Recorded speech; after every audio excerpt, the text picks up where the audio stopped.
Jack Reacher didn't believe in coincidences. He believed in the inevitable pull of trouble, a force as reliable as gravity. So, when his bus broke down in the forgotten town of Redemption, Arizona, a place that clung to the edge of the desert like a dying man to a last breath, he knew his unplanned stop was anything but random. The air, thick with heat and secrets, tasted of dust and decay. A single dusty main street, lined with buildings whose facades were peeling away like sunburnt skin, led to a courthouse that seemed too grand for a town gasping for life. He'd been heading west with no particular destination in mind, just the familiar rhythm of the road beneath him. But the hiss of the bus's hydraulics dying was a sound he'd learned to recognize as a summons. As the other passengers grumbled and waited for a replacement that was hours away, Reacher walked. He wasn't a man who waited. He was a man who moved forward, always forward. The town was quiet, too quiet. The silence wasn't peaceful. It was heavy, suffocating. It was the silence of a place that had learned to hold its breath. He passed a sheriff's office. The paint on the sign faded to a ghostly whisper. A diner with fly-specked windows showed no signs of life. The only movement was the slow, deliberate circling of a vulture high above.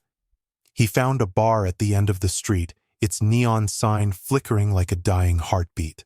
Inside, the air was cool and dark, a welcome respite from the oppressive sun. A handful of men sat scattered at the bar, their faces etched with the kind of weariness that comes from a life of hard labor and harder luck. They watched him as he entered, their eyes wary, suspicious of the stranger who had breached their self-imposed isolation. Reacher ignored them, taking a seat at the far end of the bar. He ordered a black coffee, the bitter taste of familiar comfort. He didn't speak, didn't invite conversation. He just listened. And in the hushed tones and furtive glances of the men around him, he heard the unspoken story of redemption. It was a town in the grip of fear, a town held captive by a man who had appointed himself its judge, jury, and executioner. His name was Elias Kane, and he had come to redemption 5 years ago, a charismatic preacher with a serpent's smile and a voice that could charm the devil himself. He had promised salvation, a new beginning for a town that had been slowly dying, and the people, desperate for hope, had welcomed him with open arms. They had given him their trust, their faith, and ultimately, their freedom. Kane had built his church on the outskirts of town, a whitewashed fortress that loomed over redemption like a predatory bird. He called it the sanctuary, but it was a prison. His followers, the chosen, were a fanatical army, their eyes burning with a righteous fire that masked a deep-seated fear. They patrolled the town, enforcing Kane's laws, their presence a constant reminder of his absolute control. As Reacher listened, he learned of the disappearances, of the people who had dared to question Kane's authority, who had vanished without a trace. He heard whispers of a final judgment, a day of reckoning when Kane would purge the town of its unworthy. The fear in the bar was palpable, a living thing that coiled around the hearts of the men who spoke in hushed, desperate tones. Reacher finished his coffee, the bitter liquid doing little to wash away the foul taste in his mouth. He had no intention of staying in redemption. He was just passing through, a ghost on the wind. But as he stood to leave, a young woman entered the bar, her face pale, her eyes wide with terror. She scanned the room, her gaze landing on Reacher, the only one who didn't flinch, the only one who didn't look away. "Please," she whispered, her voice trembling. "He has my brother." And in that moment, Reacher knew that his journey had come to an end, at least for now. Redemption wasn't just a place on a map, it was a promise, a challenge. And for the people of this forsaken town, Jack Reacher was about to become their last and only hope. He was no savior, no hero. He was just a man who understood that sometimes the only way to find justice is to become a storm. And a storm was exactly what Redemption and Elias Kane were about to face. The woman's name was Sarah. Her brother, a young man named Daniel, had been taken by Kane's men the night before. He had been accused of dissent, of spreading words of doubt among the chosen. Sarah knew what that meant. Daniel was to be made an example of. a sacrifice to appease Cain's insatiable need for control. Reacher listened to her story, his face an impassive mask. He didn't offer words of comfort, no empty promises. He simply asked questions, his voice low and steady, a calm in the whirlwind of her fear. Where was Cain's church? How many men did he have? What were their routines? He was a hunter gathering intelligence, mapping out the terrain of the battlefield that redemption had become. The men at the bar watched them, a mixture of fear and a flicker of something that might have been hope in their eyes. They had lived under Cain's shadow for so long that they had forgotten what it was to stand in the light. But the sight of this stranger, this mountain of a man who seemed utterly devoid of fear, stirred something within them. As Sarah spoke, the bar door swung open, and two of Cain's men entered. They were dressed in the simple homespun clothes of the chosen, but there was nothing simple about the menace that radiated from them. Their eyes, cold and hard, scanned the room, lingering on Reacher and Sarah. "The woman comes with us," one of them said, his voice flat, devoid of emotion. The bar fell silent. The men who had been whispering in the shadows now seemed to shrink into themselves, their brief flicker of hope extinguished. Sarah tensed, her hand gripping Reacher's arm. Reacher didn't move. He just looked at the two men, his gaze as cold and unforgiving as the desert at midnight. "She's not going anywhere," he said, his voice quiet but carrying the weight of an unspoken threat. The two men exchanged a glance, a flicker of surprise in their eyes. They were not used to being defied. In redemption, their word was law. "You have no say in this, stranger," the first man said, his hand moving towards the butt of the pistol tucked into his belt. "I'm making it my say," Reacher replied, his body still, coiled like a spring. The second man, larger than the first, with a brutish face and hands like sledgehammers, took a step forward. "You're making a mistake," he growled. Reacher's response was not a word, but an action. He moved with a speed that was startling in a man his size. One moment he was sitting at the bar, the next he was on his feet, his hand a blur as it shot out and grabbed the first man's wrist, twisting it with a sickening crack of bone. The man screamed, the gun clattering to the floor. Before the second man could react, Reacher was on him, a whirlwind of controlled violence. A fist to the jaw sent the man staggering back, his eyes dazed. A knee to the gut doubled him over, gasping for air. Reacher finished it with an elbow to the back of the neck, sending the man crashing to the floor, unconscious. The bar was silent once more, but this time it was the silence of awe, of disbelief. The men who had been cowering in the shadows now stared at Reacher with a newfound respect. They had witnessed something they had not seen in a very long time, a man who was not afraid of Elias Cain. Reacher looked at Sarah, his expression unchanged. "Show me where they took your brother," he said. The sanctuary was a fortress, just as Sarah had described it. A high wall, topped with barbed wire, surrounded the compound. A single gate, guarded by two of Cain's men, was the only way in or out. Reacher and Sarah watched from a distance, hidden in the sparse cover of the desert scrub. "There's no way to get in without them seeing us," Sarah whispered, her voice laced with despair. "There's always a way," Reacher said, his eyes scanning the perimeter of the compound, looking for a weakness, a flaw in Cain's defenses. He found it in the back, a section of the wall that was older, made of crumbling adobe. It was a relic of the original mission that had stood on this spot centuries ago, a history that Cain had tried to erase with his new edifice of fear. That night, under the cloak of darkness, Reacher and Sarah returned. Reacher, using his bare hands, began to dismantle the old wall, stone by silent stone.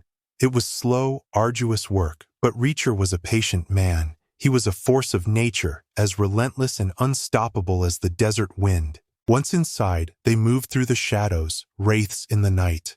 The sanctuary was a maze of buildings, all painted the same sterile white. The only sounds were the whisper of the wind and the distant rhythmic chanting of the chosen. They found Daniel in a small, windowless cell in the basement of the main church building.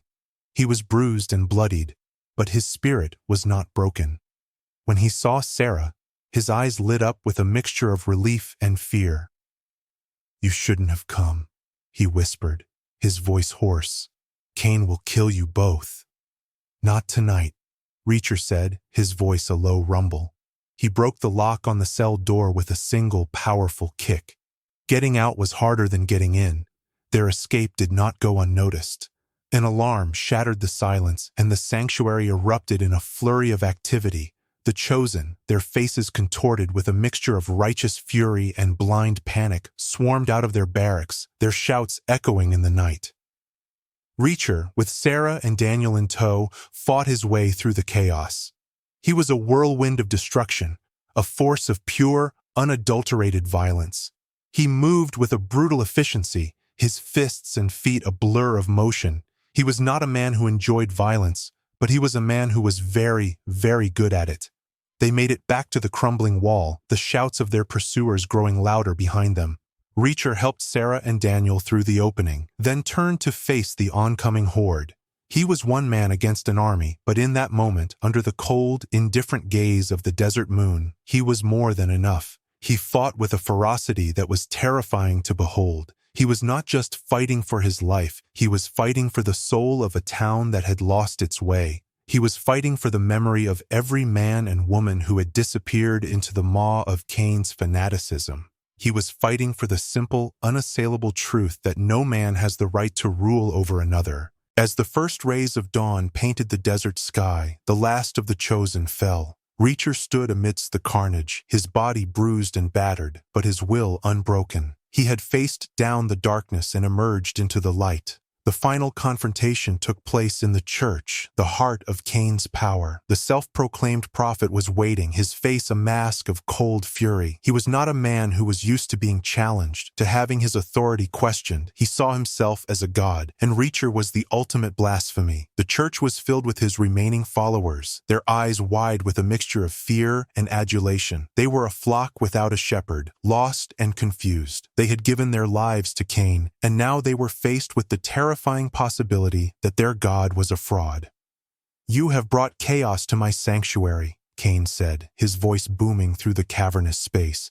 "You have defied the will of the Almighty." Reacher just looked at him, his expression unreadable.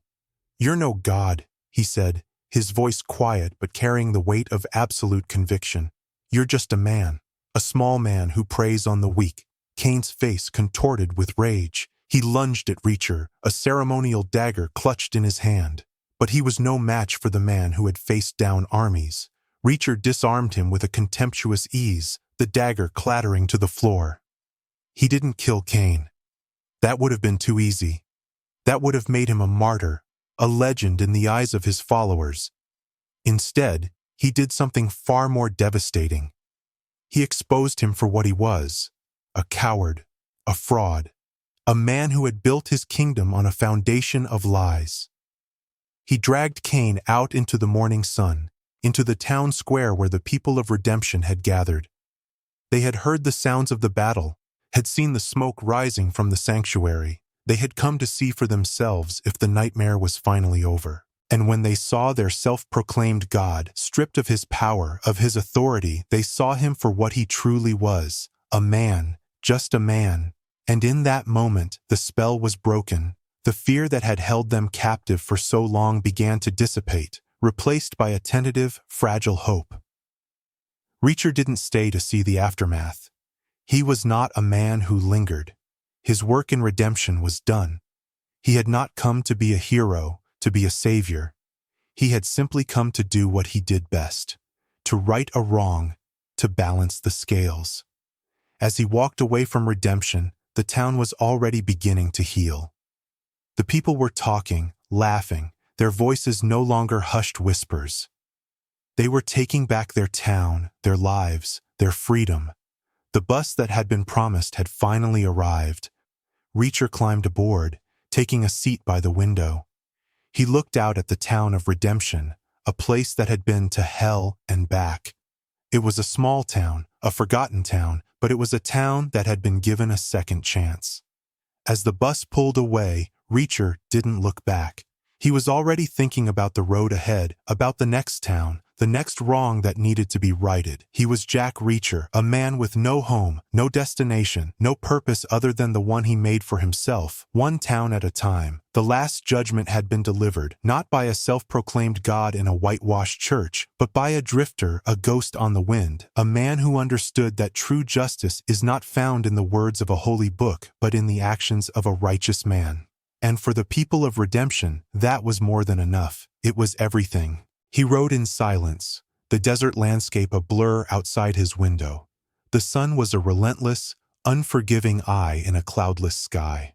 The other passengers, a mix of weary travelers and locals, kept to themselves, their conversations a low murmur that barely registered in Reacher's consciousness. He was a man who was comfortable in his own silence, a man who found solace in the solitude of the open road. The bus rumbled on, each mile putting more distance between him and redemption. He had left behind a town that was just beginning to find its voice again, a town that was learning to stand on its own 2 feet. He had given them back their freedom, but he knew that it was up to them to keep it. Freedom, he had learned, was not a gift. It was a constant struggle, a battle that had to be fought every single day. He closed his eyes, the events of the past few days playing out in his mind. He saw the fear in Sarah's eyes, the defiance in Daniel's, the blind fanaticism of the chosen, the cold, calculating evil of Elias Kane. He had seen it all before, in different towns, with different faces, but the story was always the same. It was the story of power and corruption, of the strong preying on the weak, of the few who sought to control the many. He was not a man who believed in good and evil, not in the black and white terms that most people understood. He saw the world in shades of gray, a complex tapestry of human nature, of choices and consequences. But there were lines, he knew, lines that should never be crossed, and Elias Kane had crossed them all. The bus made a stop in a small, dusty town that was little more than a gas station and a diner. Reacher got off, stretching his long legs. He went into the diner and ordered a black coffee and a piece of apple pie. The waitress, a young woman with tired eyes and a friendly smile, brought him his order. "You're a long way from anywhere," she said, her voice a pleasant, musical lilt. "That's the idea," Reacher replied, his voice a low rumble. She smiled, a genuine, unforced smile that lit up her face. "I know the feeling," she said. He ate his pie in silence, the sweet, cinnamon-laced apples a welcome contrast to the bitter coffee. He looked around the diner, at the other patrons, at the faded photographs on the walls, at the worn linoleum on the floor. It was a place that had seen better days, a place that was just barely holding on. It was a place like so many others he had seen, a place that was easy to forget. But Reacher didn't forget. He was a man who paid attention to the details, who saw the things that other people missed. He saw the stories in the faces of the people he met, in the cracks in the pavement, in the rust on the signs. He was a witness, a silent observer of the human condition. He finished his pie and paid his bill, leaving a generous tip for the waitress. He walked out of the diner and back to the bus, the heat of the afternoon sun beating down on his shoulders. He was a man who was at home in the heat, in the dust, in the vast, empty spaces of the American West. He was a man who was at home on the road. As the bus pulled back onto the highway, Reacher looked out the window at the passing landscape. The desert stretched out before him, a vast, empty canvas of sand and sky. It was a place of stark beauty, a place that was both unforgiving and sublime. It was a place that reminded him of himself. He didn't know where he was going, and he didn't care. The destination was not important. The journey was everything. He was a man in constant motion, a man who was always moving forward. He was a man who was searching for something, though he wasn't quite sure what it was. Maybe it was peace, maybe it was justice, maybe it was just a place to rest his head for a little while. But he knew that he wouldn't find it by standing still. He had to keep moving, had to keep searching, had to keep fighting. It was who he was. It was what he did. The sun began to set, painting the desert sky in brilliant hues of orange and red and purple. It was a beautiful, breathtaking sight, a moment of perfect, transcendent beauty in a world that was often ugly and brutal. Reacher watched it until the last sliver of light had faded from the horizon, until the sky was a deep, inky black, studded with a million glittering stars. He leaned his head against the cool glass of the window and closed his eyes.